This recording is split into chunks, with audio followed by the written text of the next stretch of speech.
Bismillahirrahmanirrahim. Assalamualaikum warahmatullahi wabarakatuh. Saya Siti Reski Alfira, NIM 2021-02038, Prodi Ekonomi Pembangunan, tugas AIK 3. Pada video kali ini, saya akan memaparkan materi mengenai manusia dan kehidupan. Simak videonya.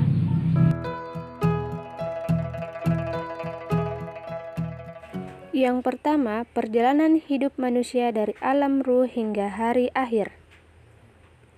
Kehidupan manusia merupakan perjalanan panjang, penuh lika-liku, dan melalui tahapan. Berawal dari alam arwah, alam rahim, alam dunia, alam barsyah, sampai pada alam akhirat yang berujung di dalam surga atau neraka. Al-Quran dan Sunnah telah menceritakan setiap fase dari perjalanan panjang manusia itu.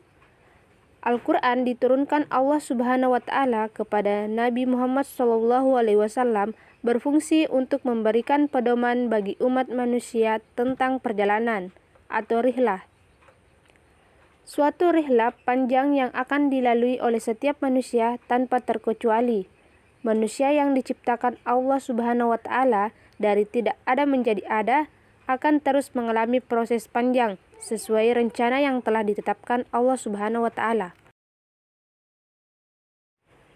Pada alam arwah, manusia merupakan makhluk terakhir yang diciptakan Allah setelah sebelumnya Allah telah menciptakan makhluk lain seperti malaikat dan jin, bumi, langit, dan seisinya. Allah menciptakan manusia dipersiapkan untuk menjadi makhluk yang paling sempurna, karena manusia diciptakan untuk menjadi khalifah atau pemimpin di muka bumi dan memakmurkannya. Persiapan pertama, Allah mengambil perjanjian dan kesaksian dari calon manusia, yaitu ruh-ruh manusia yang berada di alam arwah. Allah mengambil sumpah kepada mereka, sebagaimana disebutkan dalam Al-Quran. Dan ingatlah, ketika Tuhanmu mengeluarkan keturunan anak-anak Adam dari sulbih mereka, dan Allah mengambil kesaksian terhadap jiwa mereka, seraya berfirman, "Bukankah aku ini Tuhanmu?" Mereka menjawab, "Betul, Engkau Tuhan kami. Kami menjadi saksi.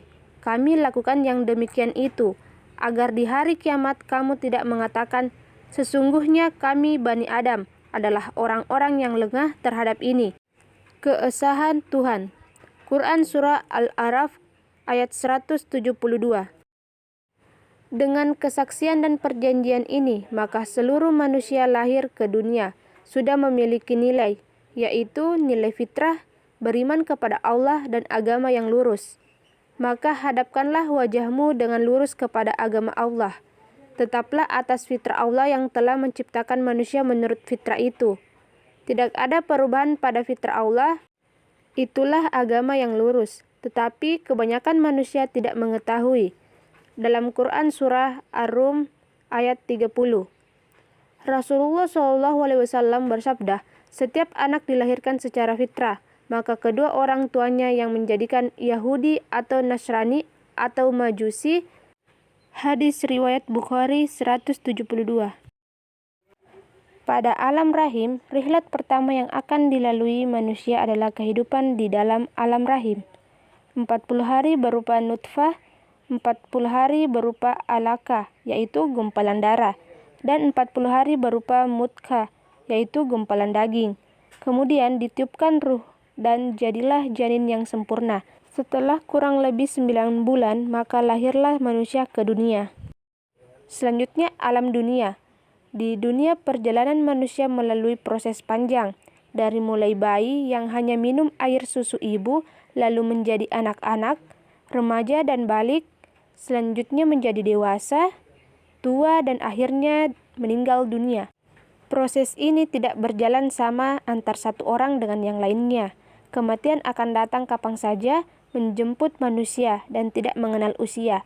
Sebagian meninggal saat bayi, saat masa anak-anak, saat remaja atau dewasa, sebagian lainnya meninggal ketika sudah tua. Di dunia inilah manusia bersama dengan jin mendapat tahlif atau tugas dari Allah, yaitu ibadah. Dan dalam menjalankan tahlifnya di dunia, manusia dibatasi oleh 4 dimensi. Yang pertama dimensi tempat, yaitu bumi sebagai tempat beribadah.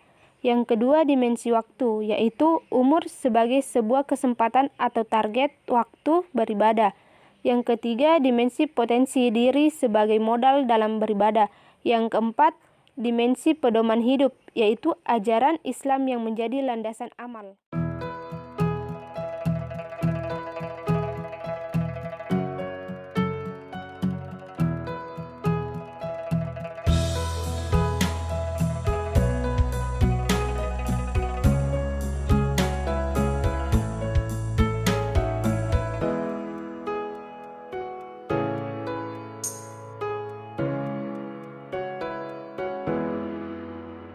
Fase berikutnya yaitu alam barzah. Manusia akan memasuki alam kubur atau alam barzah. Di sana mereka akan tinggal sendiri, yang akan menemaninya hanyalah amal mereka sendiri. Kuburan adalah taman dari taman-taman surga atau lembah dari lembah-lembah neraka. Manusia sudah akan mengetahui nasibnya ketika mereka berada di alam barzah. Apakah termasuk ahli surga atau ahli neraka?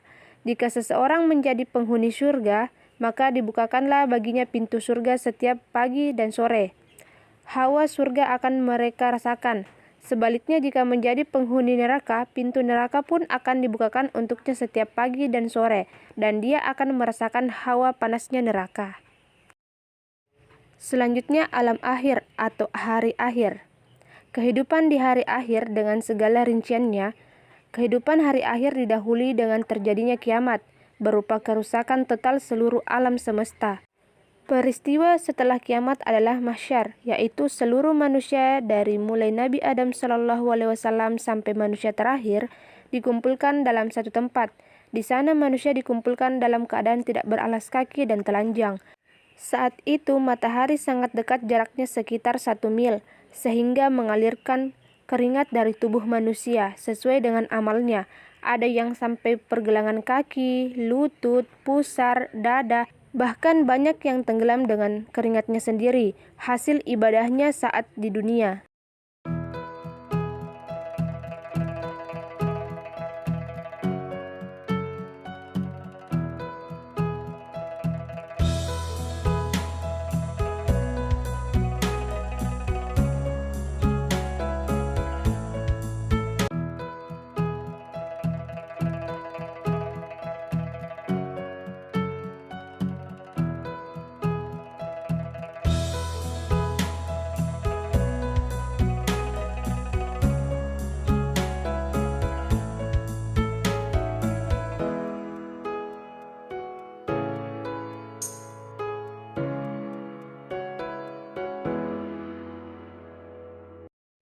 Selanjutnya surga dan neraka.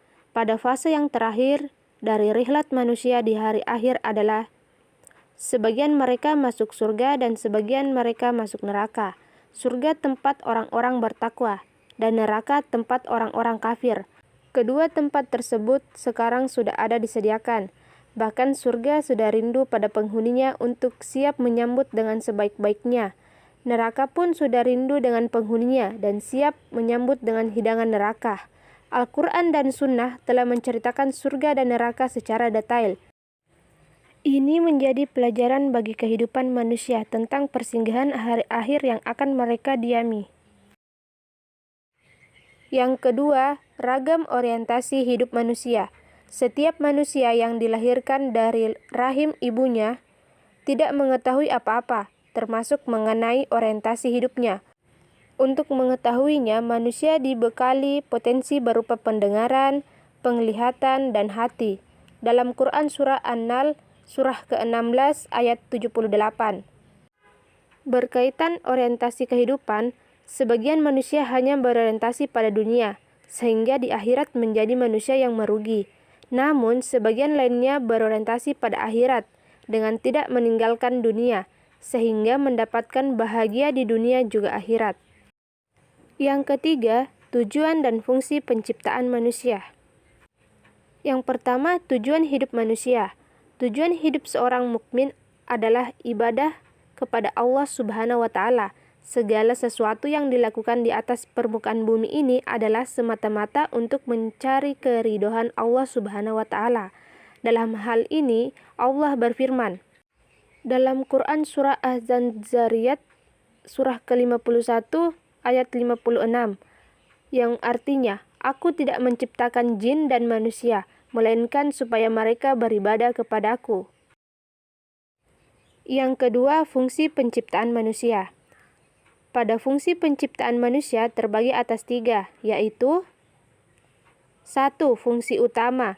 Fungsi utama sebagai hamba Allah untuk mengabdi kepadanya. 2.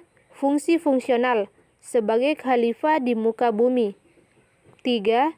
Fungsi operasional sebagai hamba yang memakmurkan bumi. Keempat, hidup sukses dalam pandangan Al-Quran. Kesuksesan menurut kajian Al-Quran ada beberapa tanda-tanda. Kesuksesan menurut Al-Quran sebagaimana yang tergambar dalam firman Allah. Firman Allah dalam Quran Surah Al-Mu'minun ayat 1-5, yang artinya, sungguh beruntung orang-orang yang beriman, yaitu orang yang khusyuk dalam salatnya, orang yang menjauhkan diri dari perbuatan dan perkataan yang tidak berguna, orang yang menunaikan zakat, dan orang yang memelihara kemaluannya. Nah, begitulah penjelasan dari saya. Kalau Quran mohon dimaafkan jika ada kelebihan, itu datangnya dari Allah Subhanahu wa Ta'ala. Sekian, wassalamualaikum warahmatullahi wabarakatuh.